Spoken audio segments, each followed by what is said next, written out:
The Supreme Court of the United States is the highest federal court of the United States, established pursuant to Article 3 of the United States Constitution in 1789. It has ultimate appellate jurisdiction over all federal courts and over state court cases involving issues of federal law, plus original jurisdiction over a small range of cases. In the legal system of the United States, the Supreme Court is the final interpreter of federal constitutional law, although it may only act within the context of a case in which it has jurisdiction. The court consists of the Chief Justice of the United States and 8 associate justices who are nominated by the President and confirmed by the Senate. Once appointed, justices have life tenure unless they resign, retire, take senior status, or are removed after impeachment. In modern discourse, the justices are often categorized as having conservative, moderate, or liberal philosophies of law and of judicial interpretation. Each justice has 1 vote, and while many cases are decided unanimously, many of the highest-profile cases often expose ideological beliefs that track with those philosophical or political categories. The court meets in the United States Supreme Court building in Washington, D.C. History. The ratification of the United States Constitution established the Supreme Court in 1789. Its powers are detailed in Article 3 of the Constitution. The Supreme Court is the only court specifically established by the Constitution, and all the others were created by Congress. Congress is also responsible for conferring the title, Justice, upon the associate justices, who have been known to scold lawyers for instead using the term judge, which is the term used by the Constitution. The court first convened on February 2, 1790, by which time 5 of its 6 initial positions had been filled. The 6th member joined on May 12, 1790. Because the full court had only 6 members, every decision that it made by a majority was also made by 2/3. However, Congress has always allowed less than the court's full membership to make decisions, starting with a quorum of 4 judges in 1789. Earliest beginnings to marshal under Chief Justices J. Rutledge and Ellsworth, the court heard few cases. Its first decision was West v. Barnes, a case involving a procedural issue. The court lacked a home of its own and had little prestige, a situation not helped by the highest-profile case of the era, Chisholm v. Georgia, which was reversed within 2 years by the adoption of the 11th Amendment. The court's power and prestige grew substantially during the Marshall Court. Under Marshall, the court established the power of judicial review over acts of Congress, including specifying itself as the supreme expositor of the Constitution, and made several important constitutional rulings giving shape and substance to the balance of power between the federal government and the states. The Marshall Court also ended the practice of each justice issuing his opinion seriatim time, a remnant of British tradition, and instead issuing a single majority opinion. Also during Marshall's tenure, although beyond the court's control, the impeachment and acquittal of Justice Samuel Chase in 1804 to 1805 helped cement the principle of judicial independence. From Taney to Taft, the Taney Court made several important rulings, such as Sheldon v. Sill, which held that while Congress may not limit the subjects the Supreme Court may hear, it may limit the jurisdiction of the lower federal courts to prevent them from hearing cases dealing with certain subjects. Nevertheless, it is primarily remembered for its ruling in Dred Scott v. Sanford, which may have helped precipitate the Civil War. In the Reconstruction era, the Chase, Waite, and Fuller courts interpreted the new Civil War amendments to the Constitution and developed the doctrine of substantive due process. Under the White and Taft courts, the court held that the 14th Amendment had incorporated some guarantees of the Bill of Rights against the states, grappled with the new antitrust statutes, upheld the constitutionality of military conscription, and brought the substantive due process doctrine to its first apogee. the New Deal era during the Hughes, Stone, and Vinson courts. The court gained its own accommodation in 1935 and changed its interpretation of the Constitution, giving a broader reading to the powers of the federal government to facilitate President Franklin Roosevelt's New Deal. During World War II, the court continued to favor government power, upholding the internment of Japanese citizens and the mandatory Pledge of Allegiance. Nevertheless, go-bitus was soon repudiated, and the steel seizure case restricted the pro-government trend. Warren and Burger. The Warren Court dramatically expanded the force of constitutional civil liberties. It held that segregation in public schools violates equal protection and that traditional legislative district boundaries violated the right to vote.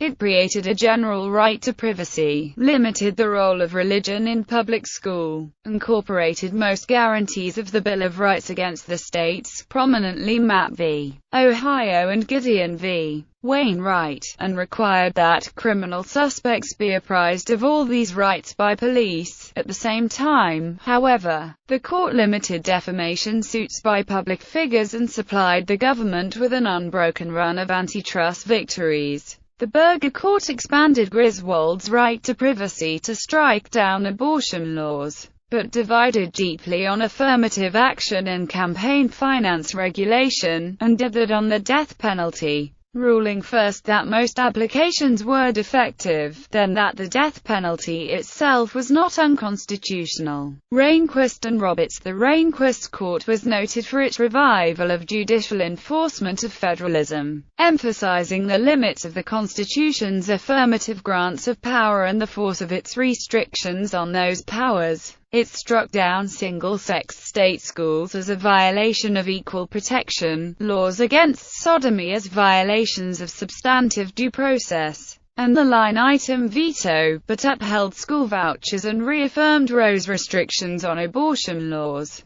The court's decision in Bush v. Gore, which ended the electoral recount during the presidential election of 2000, was controversial. The Roberts Court is regarded by some as more conservative than the Rehnquist Court.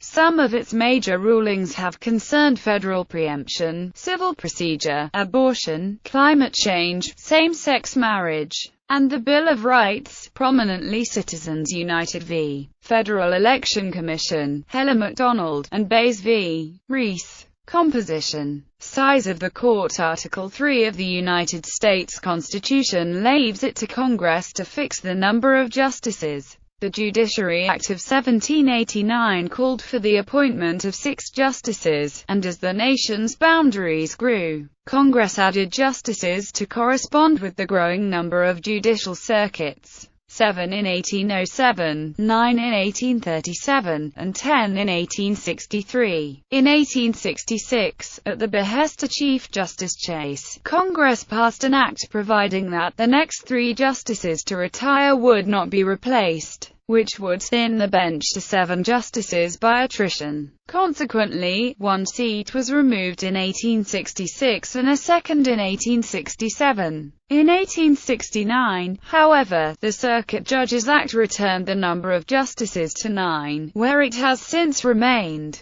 President Franklin D. Roosevelt attempted to expand the court in 1937. His proposal envisioned appointment of 1 additional justice for each incumbent justice who reached the age of 70 years 6 months and refused retirement, up to a maximum bench of 15 justices. The proposal was ostensibly to ease the burden of the docket on elderly judges, but the actual purpose was widely understood as an effort to pack the court with justices who would support Roosevelt's New Deal. The plan, usually called the Court Packing Plan, failed in Congress. Nevertheless, the court's balance began to shift within months when Justice Van Deventer retired and was replaced by Senator Hugo Black. By the end of 1941, Roosevelt had appointed 7 justices and elevated Harlan Fiske Stone to Chief Justice. Appointment and confirmation. The President of the United States appoints justices by and with the advice and consent of the Senate. Most presidents nominate candidates who broadly share their ideological views. although a justice's decisions may end up being contrary to a president's expectations.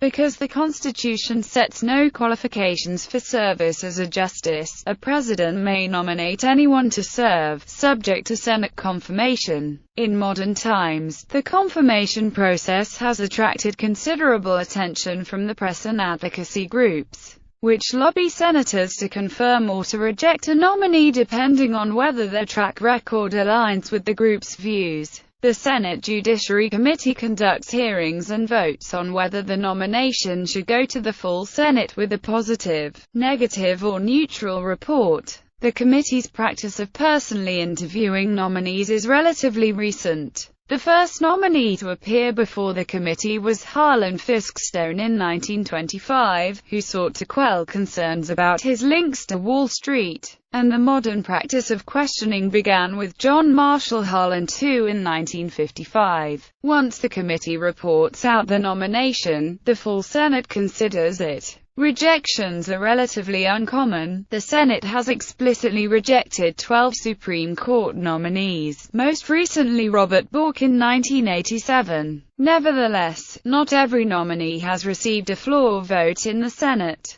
Although Senate rules do not necessarily allow a negative vote in committee to block a nomination, a nominee may be filibustered once debate has begun in the full Senate. No nomination for Associate Justice has ever been filibustered, but President Lyndon Johnson's nomination of sitting Associate Justice Abe Fortas to succeed Earl Warren as Chief Justice was successfully filibustered in 1968. A president may also withdraw a nomination before the actual confirmation vote occurs, typically because it is clear that the Senate will reject the nominee, most recently Harriet Miers in 2006. Once the Senate confirms a nomination, the president must prepare and sign a commission, to which the seal of the Department of Justice must be affixed, before the new justice can take office. The seniority of an associate justice is based on the commissioning date, not the confirmation or swearing-in date. Before 1981, the approval process of justices was usually rapid.